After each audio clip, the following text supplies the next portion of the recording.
ಎಲ್ರಿಗೂ ನಮಸ್ಕಾರ. ಇವತ್ತು ಧನಂಜಯ ಅವ್ರ ಮನೆಗೆ ಬಂದಿದ್ದೀವಿ. ಆಯ್ತಾ, ಸುಮಾರು 12 ವರ್ಷ ಸಮಾಜಕ್ಕೋಸ್ಕರ ದುಡಿದೀವಿ. ಆಯ್ತಾ, ಇವತ್ತು ಪರಿಸ್ಥಿತಿ ಏನಾಗಿದೆ ಅಂತ ಹೇಳಿದ್ರೆ, ಇವರು ಹತ್ತತ್ರ ಏನಿಲ್ಲ ಅಂದ್ರೆ ಒಂದು 4.5 ವರ್ಷದಿಂದ ಇವರ ತಾತ ಅವ್ರ ಜಮೀನಿಗೆ ಹೋರಾಟ ಮಾಡಿದ್ರು. ಹೋರಾಟ ಮಾಡಿ ಇಲ್ಲೆಲ್ಲ ಇಟ್ಕೊಂಡಿದ್ದಾರೆ. ಇಲ್ಲಿ ಹತ್ತತ್ರ ಇಲ್ಲಿ ನೋಡ್ರಿ, ಜಡ್ಜ್ಮೆಂಟ್ ಕಾಪಿ, ಆಮೇಲೆ ಸ್ಟೇಷನ್ಗೆ ಹೋಗಿರೋದು, ಮತ್ತೆ ಕೋರ್ಟಿಂದ ಆರ್ಡರ್ ಆಗಿರೋದು, ಇದನ್ನೆಲ್ಲದೂ ಇಟ್ಕೊಂಡಿದ್ದೇವೆ. ಇವತ್ತು ಇವರ ಜಮೀನ ಬಿಡಿಸ್ಕೊಳಕ್ ಆಗ್ತಾ ಇಲ್ಲ. ಪರಿಸ್ಥಿತಿ ಏನು ಅಂತಂದ್ರೆ, ಸಣ್ಣ ಸಮುದಾಯ, ಸಣ್ಣ ಸಮಾಜದಾರ ಆಗಿರೋದ್ರಿಂದ ಬಿಡಿಸ್ಕೊಳಕ್ ಆಗ್ತಾ ಇಲ್ಲ. ಹಂಗಾಗಿ ಇದೊಂದು ವಿಡಿಯೋ ಮಾಡ್ತಾ ಇದೀವಿ, ಎಲ್ಲಾ ನ್ಯೂಸ್ ಚಾನಲ್ ಟೆಲಿಕಾಸ್ಟ್ ಆಗ್ಲಿ ಅಂತ ಹೇಳಿ. ಪೂರ್ತಿ ವಿಚಾರನ ಧನೂರ್ ಹೇಳ್ತಾರೆ, ಅವ್ರ ಅಮ್ಮವ್ರು ಇದ್ದಾರೆ, ಮಾತಾಡ್ತಾರೆ. ಇದನ್ನು ಮಾತಾಡ್ತಾರೆ ಏನೇನು ಆಗಿತ್ತು ಅಂತ ಹೇಳಿ. ನಮಸ್ತೆ. ಅಂದ್ರೆ ನಮ್ಮಲ್ಲಿ ನಮ್ಮ ಪಿತ್ರಾರ್ಜಿತವಾದ ಆಸ್ತಿ ನಮ್ಮ ಅಜ್ಜನದು. ಈ ಆಸ್ತಿನ ನಾವು ಸುಮಾರು ವರ್ಷಗಳಿಂದ, ಅದು 1947ರಿಂದ ನಮ್ಮ ಅಜ್ಜನ ಹೆಸರಲ್ಲೇ ಓಡ್ತಾ ಇದೆ. ದುರಸ್ತಿನೂ ಆಗಿದೆ. ದುರಸ್ತಿ ಆದಾಗ್ಲಿಂದ ಇಲ್ಲಿ ತನಕನೂ ಡಾಕ್ಯುಮೆಂಟು ಪಕ್ಕ ಇದೆ. ಅದಕ್ಕೆ ಇವಾಗ ನಾವು ಆ ಕಾಲೇಳಿ ಬಿಟ್ಟು ದೇವನೂರು ಬಂದಾಗ ಪಕ್ಕದಲ್ಲಿ ಇದ್ದಂತ ಜಾಗದವರು ಆಸ್ತಿ ಹಂಗೆ ಬಿಟ್ರೆ ಹಾಳಾಗುತ್ತೆ, ನಾವು ಗುತ್ತಿಗೆ ಮಾಡ್ಕೊಳ್ತೀವಿ ಅಂತೇಳಿ ಹೇಳಿ ಮಾಡ್ಕೊಂಡಿದ್ದು. ಅದಾದ್ಮೇಲೆ ಇವಾಗ ನಾವು ನಮ್ಮ ಜಾಗ ಬಿಟ್ಕೊಡಿ ಅಂತ ಕೇಳಿದ್ರೆ, ನಿಮ್ ಜಾಗನೇ ಇಲ್ಲ, ಇಲ್ಲಿ ಹೋಗಿ ನಮ್ದು ಇದು ಅಂತೇಳಿ ಕುತ್ಕೊಂಡ್ರು. ಇದು ನೋಡಿ, ಇದು ನಮ್ಮ ಅಜ್ಜಂಗೆ ಆ ದುರಸ್ತಿ ಆಗಿರೋ ಅಂತದ್ದು 57-58ರಲ್ಲಿ ಒರಿಜಿನಲ್ ಡಾಕ್ಯುಮೆಂಟ್. ಮತ್ತೆ ಅಲ್ಲಿಂದ ಇಲ್ಲಿ ತನಕನೂ ಕೂಡ ಪಾಣಿಗಳು ಓಡ್ತಾ ಇದೆ.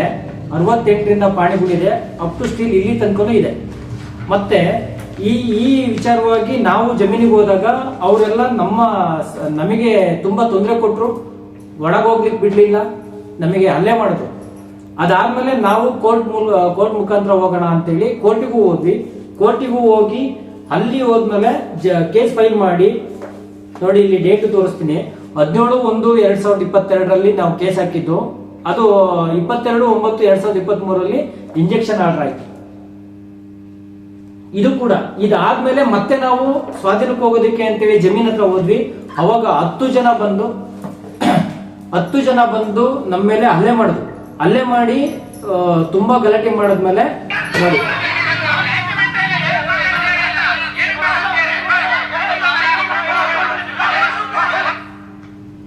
ನಮ್ಮ ಅಣ್ಣ ಮತ್ತೆ ನಮ್ಮ ಅಣ್ಣಂಗೆ, ನಮ್ಮ ತಾಯಿಗೆ, ನನ್ನ ಹೆಂಡತಿ ಮೇಲೆಲ್ಲ ಕೈ ಮಾಡಿದ್ರು.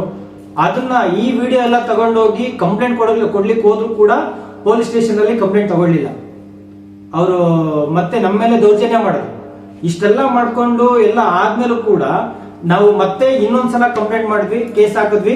ಕೇಸ್ ಹಾಕಿ ಆದ್ಮೇಲೆ ನೋಡಿ, ಕಂಪ್ಲೇಂಟ್ ಮಾಡೋದು ಎಷ್ಟು ಸಲ ಮಾಡಿದೀನಿ ಪೊಲೀಸ್ ಸ್ಟೇಷನ್, ಯಾವುದು ಕೂಡ ರೆಸ್ಪಾನ್ಸ್ ಇಲ್ಲ.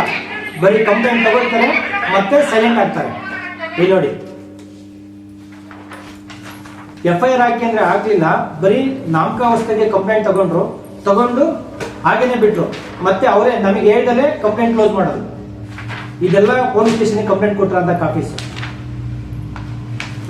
ಇದಾದ್ಮೇಲೆ ಮತ್ತೆ ನಾವು 10 ಜನದ ಮೇಲೆ ಅಪೀಲ್ ಹಾಕಿದ್ವಿ, ಕೇಸ್ ಹಾಕಿದ್ವಿ. ಕೇಸ್ ಹಾಕಿ ಆದ್ಮೇಲೆ ಅಲ್ಲೂ ಕೂಡ ನೋಡಿ, ಇದು 10 ಜನ ಈ ಲಿಸ್ಟ್ ಇದೆಲ್ಲ, ಇದು 10 ಜನದ ಮೇಲೆ ನಾನು ಕೇಸ್ ಮಾಡಿದ್ದು. ಇಲ್ಲೂ ಕೂಡ ಫೈನಲಿ ಡಿಸಿಷನ್ ನನ್ನ ಪರವಾಗಿ ಆಯ್ತು.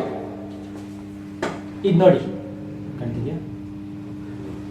ಶಾಶ್ವತ ನಿರ್ಬಂಧಕ್ಕಾಜ್ಞೆ ಆಯ್ತು. ಇದಾದ್ರೂ ಕೂಡ ನಾವು ಸ್ವಾಧೀನಕ್ಕೆ ಹೋಗೋದಕ್ಕಿಂತ ಹೋದಾಗ ಮತ್ತೆ ನಮಗೆ ಮಚ್ಚು ದೊಣ್ಣೆ ಕೋಲು ತಗೊಂಡು ಬಂದು ಹಲ್ಲೆ ಮಾಡ್ಲಿಕ್ಕೆ ಬಂದ್ರು. ಆ ವಿಡಿಯೋನು ಕೂಡ ತಗೊಂಡೋಗಿ ಸ್ಟೇಷನ್ಗೆ ಕೊಡ್ಲಿಕ್ಕೆ ಹೋದಾಗ ಅಲ್ಲೂ ಕೂಡ ನಮ್ಮನ್ನ ರೆಸ್ಪಾನ್ಸ್ ಮಾಡಲಿಲ್ಲ.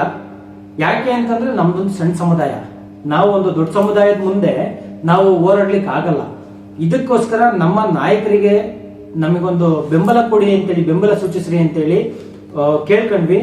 ಆಗ ನಮ್ಮ ಜನಾಂಗಕ್ಕೆ ತಂದೆ ಅನ್ನೋ ಸ್ಥಾನದಲ್ಲಿರೋ ಅಂತ ಒಬ್ಬ ವ್ಯಕ್ತಿ ಯಾವ ತರ ಮಾತಾಡ್ತಾರೆ ಅಂತಂದ್ರೆ, ಗೋಪಿಕೃಷ್ಣ ಅವ್ರನ್ನ ಕೇಳಿ, ಅವರಿಗೆ ದುಡ್ಡಿರೋದು ನನಗಲ್ಲ. ಯಾಕೆ ನಾವು ನಮ್ಮ ಸಮಾಜಕ್ಕೆ ದುಡ್ಡಿಲ್ವಾ? ನಾವು ಕೆಲಸ ಮಾಡಿಲ್ವಾ? ಚಿಕ್ಕಮಗಳೂರಿಂದ ಹಿಡಿದು ಬೆಂಗಳೂರು ತನಕ ಮಾಡಿದೀವಲ್ಲ. ಯುವ ಘಟಕ ಹುಟ್ಟಾಕಿದ್ಯಾರು? ಇಲ್ಲಿ ಎಲ್ಲಿಂದ ಸ್ಟಾರ್ಟ್ ಆಯ್ತು? ನಾವು ಸಂಘಟನೆ ಮಾಡಿದೀವಿ. ನಾವು ಎಷ್ಟು ಕಷ್ಟಪಟ್ಟು ಸಂಘಟನೆ ಮಾಡಿದೀವಿ ಅಂದ್ರೆ, ಮನೆ ಮಠ ಬಿಟ್ಟು ತಿಂಗಳನ್ಗಟ್ಲೆ ತಿರುಗಿದೀವಿ. ಇಲ್ಲಿ ನೋಡಿ, ಇವ್ರು ಮಾಡಿರೋ ಸಮಾವೇಶಗಳಿಗೆ ನಾವು ಹೋಗಿರೋಂಥ ಮಾಡಿಲ್ವಾ? ಇದೆಲ್ಲ ಇವ್ರು ನಂಜಪ್ಪನ್ ಮಾಡಿರೋ ಸಮಾವೇಶನೇ ತಾನೆ. ಇವರಿಗೆಲ್ಲ ನಾವು ಹೋಗಿ ಮಾಡಿಲ್ವಾ? ಕೆಲಸ ಮಾಡಿದೀವಿ ತಾನೆ. ಇಷ್ಟೊಂದೆಲ್ಲ ಮಾಡ್ಕೊಂಡು ಬಂದಿರೋ ಅಂತವ್ರು. ಬಳ್ಳಾರಿ ನಗರದ ಹತ್ರ ಒಡ್ಡೋಲು ಗ್ರಾಮದಲ್ಲಿ, ಜಿಂದಾಲ್ ಕಂಪ್ನಿ ಹತ್ರ ಒಡ್ಡೋಲು ಗ್ರಾಮದಲ್ಲಿ ಒಂದು ಹುಡುಗಿಯ ಮೇಲೆ ಅತ್ಯಾಚಾರ ಆಯ್ತು. ಈ ನಂಜಪ್ಪನವ್ರಿಗೆ ಫೋನ್ ಮಾಡಿದ್ರೆ ಯಾರು ಬರ್ಲಿಲ್ಲ. ನಾವು ನಮ್ಮ ಹತ್ರ ಏನಿಲ್ಲ ಅಂದ್ರು, ಬೈಕ್ ಇಲ್ಲ, ಕಾರ್ ಇಲ್ಲ, ಬಸ್ ಚಾರ್ಜಿಗೆ ದುಡ್ಡಿಲ್ದಲೇ ಇದ್ರು ಕೂಡ ನಾವು ಅದನ್ನೆಲ್ಲ ಕಲೆಕ್ಟ್ ಮಾಡ್ಕೊಂಡು ಓಡೋಗಿ ಅಲ್ಲಿಗೆಲ್ಲ ಹೋಗಿ ಅವರಿಗೆ ಒಂದು ಕಷ್ಟ ಸುಖಕ್ಕಾಗಿದ್ದೀವಿ. ಎಷ್ಟೋ ಸುಮಾರು ಸಮುದಾಯ ಭವನಗಳಿಗೆ ನಾವು ಓಡಾಡ್ಕೊಂಡು ಸಹಾಯಧನ ಹಾಕಿಸ್ಕೊಂಡು ಬಂದಿದ್ದೀವಿ. ಆಮೇಲೆ ದೇವಸ್ಥಾನಗಳಿಗೆ ವರ್ಕ್ ಮಾಡಿದ್ದೀವಿ. ನಮ್ಮಲ್ಲಿ ಯಾರಾದ್ರೂ ಕಷ್ಟದಲ್ಲಿದ್ದಾರೆ, ಆಸ್ಪತ್ರೆಯಲ್ಲಿ ಇದ್ದಾರೆ ಅಂತಂದಾಗ ಅವರಿಗೆ ನಮ್ಮ ಕೈಲಾದಷ್ಟು ಸಹಾಯ ಮಾಡಿದ್ದೀವಿ. ಸ್ವಾಮಿ, ನಾವು ಮಠಕ್ಕೋಸ್ಕರ ದುಡ್ದಿದ್ದೀವಿ, ಸಮಾಜಕ್ಕೋಸ್ಕರ ದುಡ್ದಿದ್ದೀವಿ, ನಮ್ಮರಿಗೋಸ್ಕರ ದುಡ್ದಿದ್ದೀವಿ. ನಮ್ಮವರು ಯಾರಾದ್ರೂ ಒಬ್ರು ಎಲೆಕ್ಷನ್ ನಿಂತ್ಕೊಂಡ್ರೆ ನಮಗೂ ಒಂದು ಕೀರ್ತಿ ಬರುತ್ತಲ್ಲ ಅನ್ನೋ ಕಾರಣಕ್ಕೋಸ್ಕರ ಗೋಪಿಕೃಷ್ಣ ಅವ್ರ ಜೊತೆ ನಿಂತ್ಕೊಂಡು ನಾವು ಓಡಾಡಿದೀವಿ, ನಿಜ. ಅದೇ ರೀತಿ ರಘು ಕೋಟಲಿ ಅವ್ರ ಜೊತೆಲೂ ಹೋಗಿದ್ದೀವಿ, ರಾಜತೋಲ್ ಅವ್ರ ಜೊತೆಲೂ ಹೋಗಿದ್ದೀವಿ, ಅಶೋಕ್ ಹರಪನಹಳ್ಳಿ ಅವ್ರ ಜೊತೆಲೂ ಹೋಗಿದ್ದೀವಿ. ಎಲ್ಲರೂ ನಮಗೆ ಸ್ಪಂದಿಸಿದ್ದಾರೆ, ಪ್ರತಿಯೊಬ್ರು ಸ್ಪಂದಿಸಿದ್ದಾರೆ.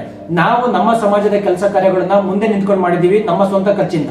ಯಾರ ಹತ್ರನೂ ಏನು ಬೆಗ್ ಮಾಡಿಲ್ಲ, ಇದುವರೆಗೂ ನಾವು ಯಾರತ್ರನೂ ಕೈ ಚಾಚಿಲ್ಲ.